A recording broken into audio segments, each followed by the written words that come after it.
Tim Burton is here. His films have established him as one of our best directors. His latest is called Big Fish. Here is the trailer for the film. In telling the story of my father's life, Bravo Company, go! Doesn't always make sense, but that's what kind of story this is.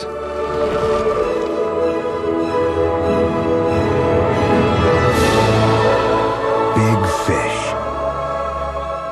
Also joining us, two stars of the film, Ewan McGregor and Billy Crudup. I am pleased to have all of them here to talk about The Big Fish. Welcome. Great to have you here. Good to see you again. Nice to see you. Tell me about this film, and how did you get interested in this book and the translation to movies? Well, I mean, one of the reasons I was interested is that usually with the studio you need to sort of say what it's about in one sentence or you can't make the movie. Yeah, so right. it was nice to actually get a script where you couldn't quite describe There's no it. way you could do that in one sentence. Yeah, so you know, those things in Hollywood are rare, I think, and that was one of the things that intrigued me, and just the fact that it sort of put an image to things that I felt was quite difficult to talk about. You know, that weird relationship that you have with your family and parents, especially fathers and sons. Yeah. I mean, so so part of the passion you had for it was that story. Well, yeah, because you know, my father had recently died, and I wasn't very close to him, but it still is has quite a lot of impact, and you kind of think about it, and I always found it very difficult to talk about it, and then this script comes along and it just sort of presents it. Albert Finney plays Edward. You play the son, and you play the young Edward. What's the story? I always thought it was about, at its heart, it's a story about a father and a son whose relationship has been severed, that they've fallen out with each other, and it's about the reparation of that relationship. Yeah. And finding out what's true and not true about the father. Sure, you know, some sense of the stories that the father has told. Well, and also the fact that you know that the truth is not necessarily literal. It's like it's all kinds of true. Right. What is true and what is not true. Yeah. It's always been. Is this different for you? This movie? Well, it sort of, maybe there was an attempt at some sort of emotional realism that I maybe hadn't quite, dealt with before. Although I always try to, make it emotional. But, yeah, I felt like there was some different elements in it for me. Tell me about young Edward. The lovely thing for me was I got to play Albert Finney's memory of himself, Yeah. So the story is Albert's ill, and he's recounting these massive tales and legends that he tells about himself, and so I get the opportunity to go back and to live those out. Yeah. So for me, I love the challenge of trying to make them just slightly large, because they're not fantasy, but they're slightly larger than life. I mean, I always say that, and then it's usually followed the clip of the giant, which is quite clearly fantasy. So, but they're slightly larger than life, Yeah. And he's because my part is his memories of himself. He's one hell of a guy, He's a nice, good guy. He hits home runs and saves the day and saves dogs from burning buildings, and he's a good bloke. How much of the attraction for you is the director? How much of it is the cast, Finney, Crudup, and others? And how much of it is simply the story that you like? I like to think it's always the story first and the script. But however, when you're sent a script from Tim Burton, you can't help but it's colour your reading of the script. You can't, because how does it colour your reading of the script? Well, because you know Tim's work from the past and hit the brushstroke that he'll put over it, then it informs your reading of the script. I could see the magic in the stories because I could see them. Because I knew Tim's work, there was... He has a ready vocabulary. Right. He's what? He has a ready vocabulary. You sort of have some notion of how he'll go about telling a story. If not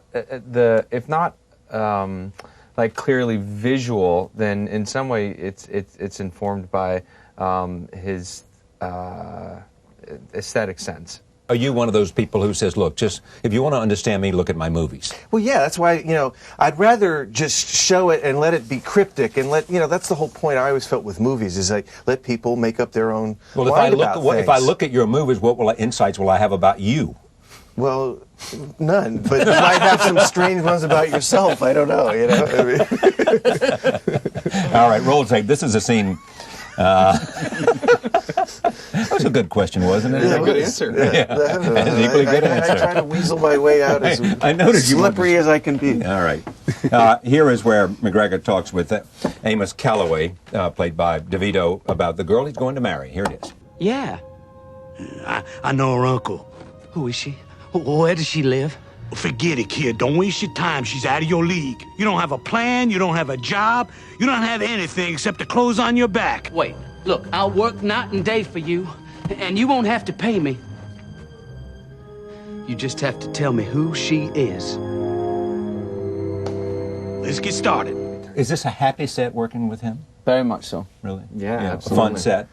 Crazy As fun set. as you can have in Alabama, yeah. We had some fun. A lot of fun in Alabama. Yeah, no, we did.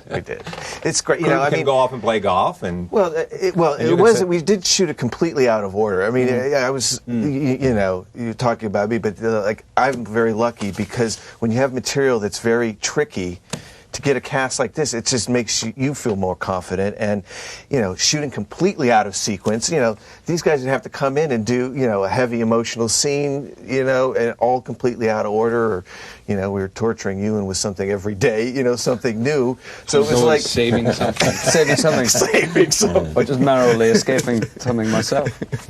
All right, I want to take another look. This is with Billy Crudup, who plays William Bloom, talks with his father. Just to get Finney in here, he's not at this table, talking about the stories that he told. Here it is. The other 90% is below the water where you can't see it.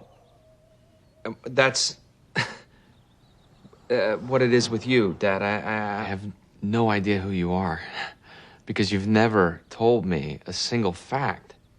I've told you 1,000 facts. Well, it's what I do. I tell stories. You tell lies, Dad. You tell amusing lies. We were talking about this idea while we were watching that. You mentioned Alabama going in. You said location has something to do with what? Well, it just has to do with the feeling of Where it, you the make the flavor, the extras, the you know, because a lot of the parts you cast are local. So you see people that you wouldn't see, you know, if you were shooting on a soundstage in Los Angeles. And also for the actors, you know, with the accent and all, I think it helps with you to be in that environment. I think the landscape plays a part in it too. I mean, there's the spooky forest that we creep through, but that could quite easily have been built on a soundstage in LA. But it wasn't. It was in a forest in Alabama, and there's something about the flavour of it all that ends up on the screen. And it's, I think, for me anyway, being a Scot, trying to do the accent, and it helped me a lot being down there, just because you're surrounded by it, and by the spirit of the southern people, I think, as well. No, that suited this movie very much. So often you find that you're on location. And, for instance, I shot a movie in Montreal that was doubling as New York, so the accent didn't work quite as well. And so I feel like the economic factors play the tedious role in the location more often than not. So it doesn't help you quite as often as it did, I think, maybe with this one. Do you have your guys do a lot of rehearsing before you start these movies? No, I find that at least with these, like the actors on this, and I find that they do their research, you know, we have our conversations, but I find that they just kind of want to get, it's like an athlete preparing and just get ready and shoot and let, you know, because I think as you over-rehearse it, you're not there. You like the moment of when you're shooting. Roll tape, last scene. I think we ought to get you a plant mister, so we can just spray you like a fern.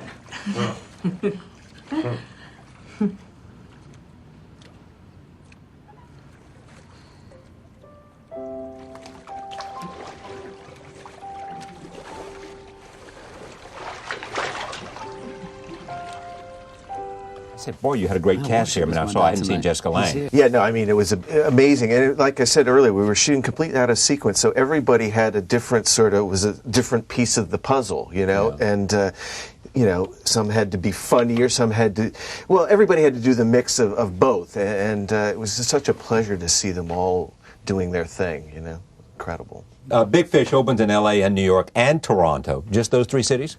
Gee, we throw in Toronto in their last minute. It goes wider, that says here, on December 25th, on Christmas Day. And it'll be nationwide on January 9th. Great to see you. Yeah, good to see you. Thanks, Eddie. Take care. Thank you. Thank you for joining us. See you next time.